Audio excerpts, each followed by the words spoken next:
Hello everyone, welcome back to the channel. I hope you're thriving. I'm very happy to be talking to you right now. Thank you so much for tuning in to another episode of Jake talking at you and you love it show. So people seem to like that video I did where I took some sociological concepts and applied them to current events, so I'm going to be diving back into my degree on this one. So this video is going to be sort of like a half and half. For the first half, I'm going to make fun of some delusional internet demons like I like to do, and for the second half, I'm going to be talking about a sociological theory that I learned about a few years ago and really changed the way that I see the world. So what I'm going to be focusing on today is an internet phenomenon called straight white boys texting, and all of the content that I'm talking about has actually been pulled from a Tumblr blog by that exact name. Now wait, before people get mad at me for unfairly maligning straight white boys, let me first say, it's not unfair at all, and they're not going to be any worse off for me clowning on them a little bit. I hold very little power. But second of all, by no means do you have to be a straight white boy to end up on straight white boys texting. The people who appear on this blog come from all different sorts of identities. You basically just have to be desperate, terminally horny, have zero respect for the people you're trying to hook up with, and an internet connection. So I want to run you through some examples so you get what I'm talking about here. So sometimes what you get out of straight white boys texting is just lazy attempts at pickup artistry. Hey beautiful, wanna hook up?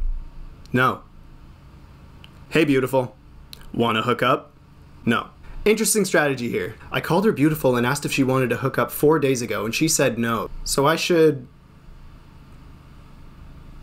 do the exact same thing, right? Exact same thing 2 times? That'll work. Netflix? Netflix and chill? Sex. Netflix and chill? Netflix? See? Romance isn't dead. You can tell that this is a numbers game for this guy. He's like, if I send out 1,000 Netflixes, then someone's going to respond. It's statistically improbable that no one would respond. Out of 1,000, someone's going to be sad enough to text me back. So sometimes just saying the name of a streaming service over and over again or just asking to hook up isn't going to work. Sometimes you're going to have to actually put in some effort and show some personality. It might not have been a white Christmas, but I can make it for you tonight. I'm perplexed by this first message because he said it might not have been a white Christmas, which doesn't make sense in the first place, but also it's November 12th. So Christmas hasn't even passed yet. It's not even Christmas time. It's Walmart Christmas time because it's past Halloween, but it's not real Christmas time. Let's play carpenter. First we'll get hammered, and then I'll nail you. Too bad the tool isn't big enough to finish the job. Burn! My hammer's never failed me before when it comes to pleasing the nail. Really? Pleasing the nail? That's what you went with there? Oh god, she absolutely obliterated me with my own pickup line that I got off of ifunny.com. What do I do now? Think, Kyle, think! Double down on the metaphor, of course. Swing and a miss there. That was hard to watch. Show me where you want my buried. A picture is truly worth 1,000 words sometimes, eh? Shout out to the women who have to endure this and somehow stay clever about it. Like, the block button is right there, but this lady was like, no, you know what? I'm sending this fucker a message. That will blend your dick, fool. Well, damn, Lily. You're so cute, you'd make a baby deer look like a pile of shit. Yeah, you think this is bad. Just wait till you see the text that the dude sent the baby deer. The deer's mom had to get a restraining order. Reading this made me feel like a deer in the headlights. That was a bad joke. How's your day been? Busy? I like your pictures. You have lovely smile. You have amazing body. What's your favorite music? Do you have WhatsApp? I love you, babe. Why are you not talking to me, babe? Hey, babe. Will you marry me, babe? Yes or no? Let me know. Okay, coming on a little strong here. He's clearly in a huge rush to get married. I don't know if he's in trouble or what. I don't know what's going on there. But then he just ends it with the casual, let me know, like he's trying to set up a kickback. Hey bud, having the guys over tomorrow night. Not a big thing, just a few friends. Come by after work or whatever. We're just gonna have some beers and play some games and get married and vow to cherish and protect each other for forever and for always. So, you know, let me know. You look like you dig some Rick and Morty. Things such as that. That is the most offensive thing I have ever read. If someone said to me, you look like you dig Rick and Morty, I would slap them with a glove and then challenge them to a duel with pistols because they dared to besmirch my honor like that. I've never felt so disrespected as I did reading that first text right there. I don't have tattoos, but I smoke bud and trip a lot of acid, if that means anything. Oh, word? Okay, we're back on. What's your niche? Acid? Rick and Morty? Craft beer? Peter Tosh? I have to get to know you. This dude is insufferable. This is the most white guy in your MFA collection of interests that I've ever heard. You know this dude has no personality because he was like, here's what you need to know about me. I love Rick and Morty and acid. But enough about me. What do you like? Do you like Rick and Morty and acid? Because I do. I really like those two things. Hey, do you want to get out of here? Do you want to go back to my place and rip some acid and watch Rick and Morty? Because I do. I really do. I really want to do that right now. I know I said it already, but I'm fascinated with these dudes who say something, don't get a response, and then come right back and say the same thing. Didn't work last time, but this time for sure. For sure, no doubt. Yeah, for sure. Maybe this time. Please spit in my mouth. I love the dramatic pause in the middle of this. William Shatner looking ass. Please spit in my mouth. Hi, how are you?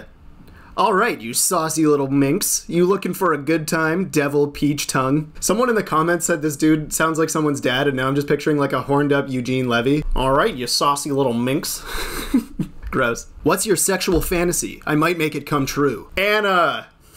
Forget what I asked there. How did you end up being a teacher? Bro, how do you think she's just gonna forget something like that? He's acting like he just got caught talking shit about the client when he thought he was on mute. So what I'm thinking is we move the projection up to next quarter. And actually, hold on, Brian, I'm gonna put you on mute for a second.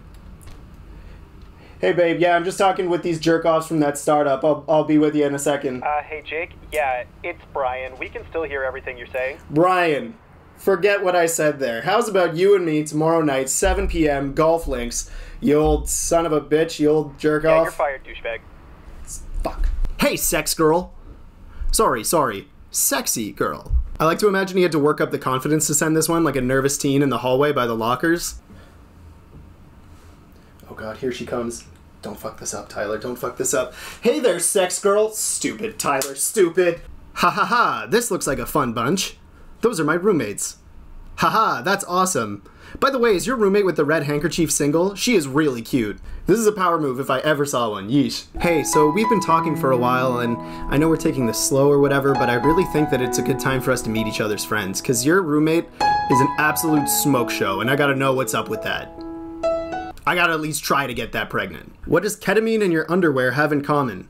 I wanna sniff them both. So this is the last one I'm going to talk about, and it's been submitted by a user named Mersterfish. And when Mersterfish submitted it, they said, "This is one of my friends texting someone. I immediately called him out on straight white boy texting when I saw it." And so when we look at some of these posts, some of these text interactions, we can assume that some of them are jokes, right? No one says a lot of these things to girls expecting a genuine response. This one sort of proves that. They're doing this as a joke to get a rise out of people. And that's where I want to tie in the concept of the girl hunt, but first I want to talk about what that is. The Girl Hunt Ballet is a Fred Astaire musical number from 1953, which actually has nothing to do with what I want to talk about, but I found it when I was Googling what I do want to talk about, and I found it very silly. No, The Girl Hunt is actually an article written in 2007 by Dr. David Grazian, a professor of sociology at the University of Pennsylvania. And what this article describes is a phenomenon where college-aged men experience nightlife through collective courtship rituals. Basically, they head out to the nightclubs and they try to pick up girls, and they do it all as a group. I do, however, want to cut in clips from The Girl Hunt Ballet throughout this segment because I think it's important to break up the sociology bits with things that are fun and things that we can laugh at and say, haha, old-timey things are silly. And what Grazian observed was that these men weren't actually doing this as a way to connect with or form bonds with these women of any sort, but rather the focus was on these men bonding with each other and proving their masculinity to each other. Grazian defined 3 central characteristics of the girl hunt. One is that it's often a homosocial activity, meaning that one's male peers are the intended audience for competitive games of sexual reputation and peer status, public displays of situational dominance and rule transgression, and in-group rituals of solidarity and loyalty. The second characteristic was that it was ritualistic and performative. In Grazian's words, it is a social drama through which young men perform their interpretations of manhood. The third attribute of Grazian's girl hunt was that it was a collective activity. The emotional effort and logistical deftness required by rituals of sexual pursuit encouraged some young men to seek out safety in numbers. They enjoy the social and psychological resources generated by group cohesion and dramaturgical teamwork. So really the women in these situations were more pawns in a ritualistic performance of masculinity than actual people in the eyes of these men. Extreme examples of this can be found in pickup artist culture. There's actually tons of YouTube channels out there that involve men teaching other men what girls want, and then hitting the streets and the grocery stores and all sorts of unacceptable places to try and workshop their game. And they vary. Some of them are people trying to go out and talk to people and get their numbers. Excuse me, do you know where the Gaines Memorial Building is? I gotta be honest, I stopped you because I thought you were super cute. And then some of them are actually just harassing people for laughs. Excuse me, one sec. Danny. Hi, Nice to meet you. I just have one question. What? Like, could you ever see us being, you know, naked together? No. Not at all? No. Are you sure? I'm lying. Damn. It's okay if you're lying. It's okay. Are you free tonight, or is it gonna cost me? Oh my god, oh. After about, 2 to 3 minutes, I start to go down on her. I don't want to taste anything. You know what I'm saying, sweetie? I do know what you're saying. Beautiful, beautiful. And sometimes the line between those are blurry, but the core essence of all of these channels is that it's a deep outward performance of masculinity for an audience that is mostly male. But bro, it looked like she hesitated for a second at the end there before she gave you the number. What's going on? You know what? I might be looking a little small right now. That could be a problem. Are you thinking what I'm thinking? Time to get big! I'm feeling a little bit bigger and a little bit better. Let's get back out there. And so while Grazian's concept of the girl hunt focused on nightlife and physical settings, I think that we can see this straight white boys texting phenomenon as an extension of it. They're objectifying the women that they're talking to, they're deliberately overstepping clear boundaries, and for many of them they're doing it so that they can show off to their friends that they did it so that their boys will think that they're a mad lad. Now obviously not all of these dudes are doing this to share with their friends, but for sure some of them are, because there's no way that you would say something like this to a woman and expect an honest, genuine response. Some of these dudes are just so horny they can't walk in a straight line, and they don't have the emotional wherewithal to care about other people's boundaries. But I think even that lack of care and respect and common decency is a product of toxic masculinity, and male socialization tends to disregard how they can make people feel if they're not conscious of their actions. And I think that commodifying sex with women or the affection of women is a dangerous game that you could pretty easily imagine leading to some dark places. And let me just say that obviously there's nothing wrong with hookup culture or one night stands or wanting to have experiences with different types of people or any of that. But I think when you reduce people to scoring pieces in a weird game that involves harassing people for the enjoyment of you and your friends, that's kind of shady, and maybe don't do that. And with that, I'm gonna end this video there. Thank you so much for watching. Let me know in the comments whether you enjoyed this video and if there's other topics you'd like to see me cover in the future. And if you haven't already, I would appreciate you forever if you would subscribe to my channel, click like on this video, and leave those comments down below. Any thoughts you have at all about anything really,